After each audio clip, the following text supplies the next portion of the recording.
Hey everyone, hope you guys are having a great Friday, and thank you for joining me talking all things Masters of the Universe. Today on the channel we'll be looking at the next figure in the Netflix CGI show, and that of Trapjaw. And here he is, in the packaging. This is how he looked and appeared in the show. There you go. He comes with his arm cannon and a claw that can be attached one time only.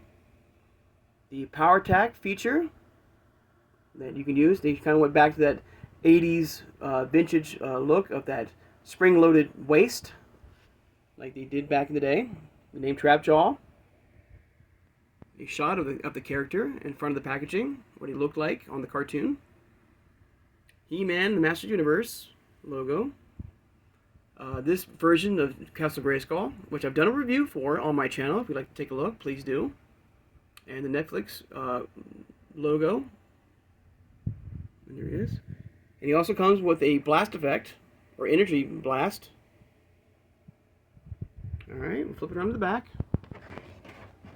This is what the character, better shot of the character. And for the most part, they've captured the look of Trapjaw. They've done a better job than the Man-at-Arms that we just took a look at yesterday.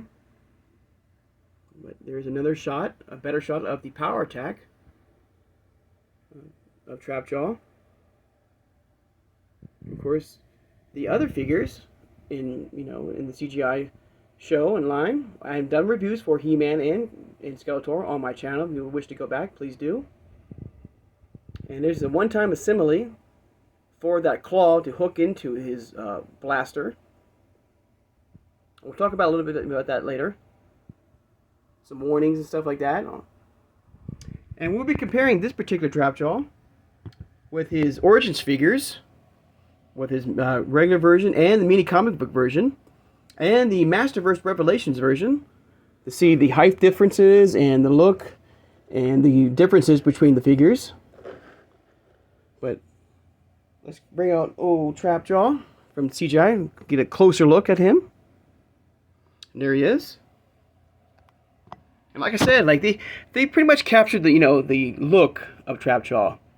If you weren't aware of this show, and you've been a big He-Man fan for the longest time, and someone handed you this figure, I'm pretty sure like all of us would tell you, say this is Trapjaw, Like I said, like unlike that Man-at-Arms where, if for me personally, this is my opinion, if they handed that to me and I didn't know it was from that show, I wouldn't know who that. I would be like, who is this? And be like, that's Man-at-Arms. Well, okay. Now, even though they captured the look of Man-at-Arms, Trapjaw. Sorry about that, guys. There's a couple of things that they kind of removed from the figure.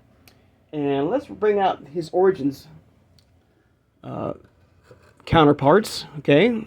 There's his first version, his normal version. As you can see, they're pretty much the same blue skin. They got the arm cannon, the green face, between both. They roughly are the same size. Of course, here's his mini comic book version in Origins. So there is this pretty much the same figure, of course, with a different color in All right, and I have loose versions of these guys, and we'll put them next to the CGI figure. All right, there's one, and then here's the other one. So there they are. As you can see, they're roughly about the same size. Okay. And now let's bring out the Revelations version of Trapjaw. Bring his package out. And we'll do a more deep dive on this particular Trapjaw, soon. And this particular one as well. Okay, this mini comic book Trapjaw. Soon on my channel. So please stay tuned for that. But here he is, a loose version of this particular Trapjaw. Alright, so there they all are. Now the one thing that has been a staple for Trapjaw, and a cool feature for him, is the fact that his mouth, even in the vintage 80s, and classics and probably 2000X is his mouth was articulated. You could move his mouth up and down. Okay.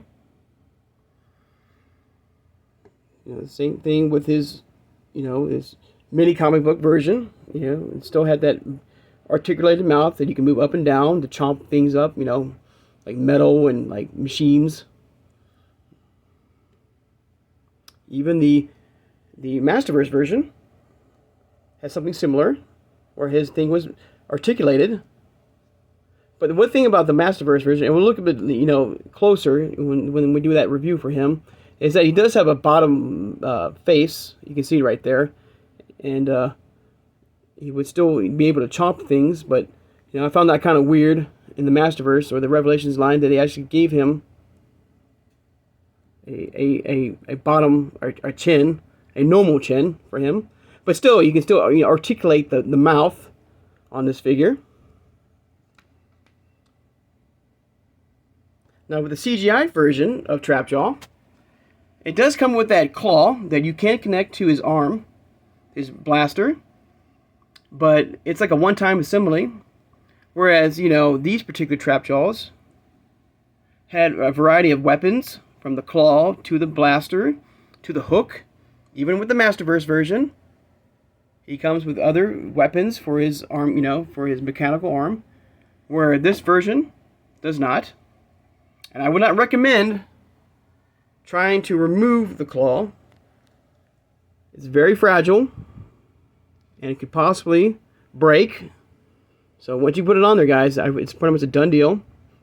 Now, they did give us a nice blaster effect, and I'm going to try to, use that blaster effect and see if I can make it work. Another feature on the Trapjaw that they did not give us is, the little hole on top of the figure, so that you can put a string through, and you can be able to, have them, scale down that rope, Even the Masterverse version has it as well. You can see it right there. Now the CGI version, they try to, it's there. Bring it closer, but it's closed off. But with, if you want to try it, and just be careful, maybe put like a thumbtack, maybe, or something like a pin, and try to push it through and make a hole yourself, if you wish to do that.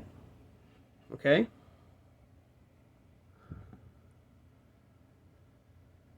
Now, like this show, this particular CGI show, I would, like I said, in my other reviews from this show, like Man-at-Arms and stuff like that, throw out what you know about He-Man. Just think of this show as a multiverse, like another Eternia, in the multiverse, where, everyone knows who He-Man is, and all the good guys can also draw on the power of Grayskull to change them, to make them enhanced, their abilities. And the same thing with the bad guys, because without the power of Havoc, not the power of Grayskull, he's Cronus. And when he becomes, when he uses the power of Havoc, he becomes Trapjaw. Okay? So, but there you go. There's a look of him. I'm going to get...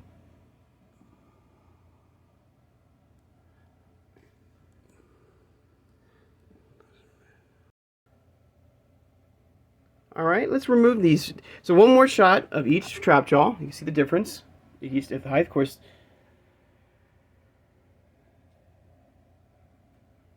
Okay.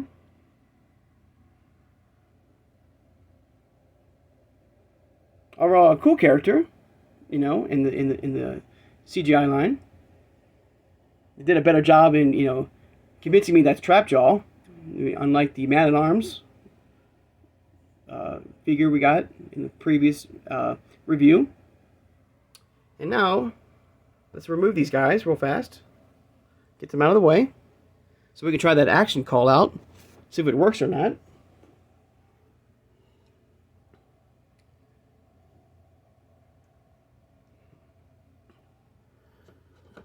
And like I said, these CGI figures, unlike the Origins figures and the Masters version figures, or Revelations figures, you cannot remove the head.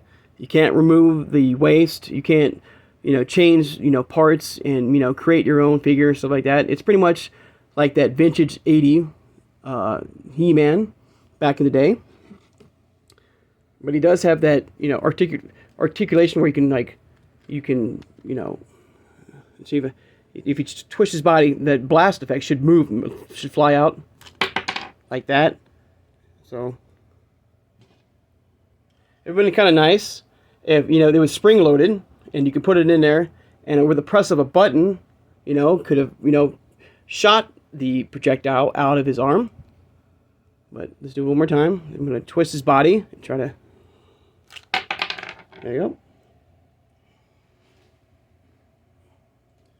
But there you go, guys. There's a look at Trapjaw from the CGI show.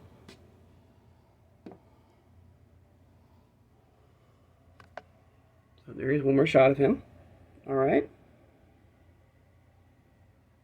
So now I'd like to take the time now, guys, to thank all my subscribers. If you made it this far in the video and you have subscribed, please subscribe, guys. I love talking with you all things Masters of the Universe. From Origins, okay, to CGI, and finally, Masterverse, or Revelations. Hit that like button, guys, and hit that notification bell when you know when I upload new videos. And tomorrow we'll be looking at the next figure in the CGI line, and that is the Sorceress. And we'll see her, and we'll be comparing her to the Sorceress and Teela, because believe it or not, the Sorceress on this show is Teela. So, and we'll talk about that in tomorrow's review. We'll take a look at her. Share this video, guys, who has a passion and a love for collecting Masters of the Universe figures from Origins to CGI and Masterverse. So, guys, hope you guys have a great Friday and a good weekend, a great weekend. And I'll see you guys on Saturday. Take care.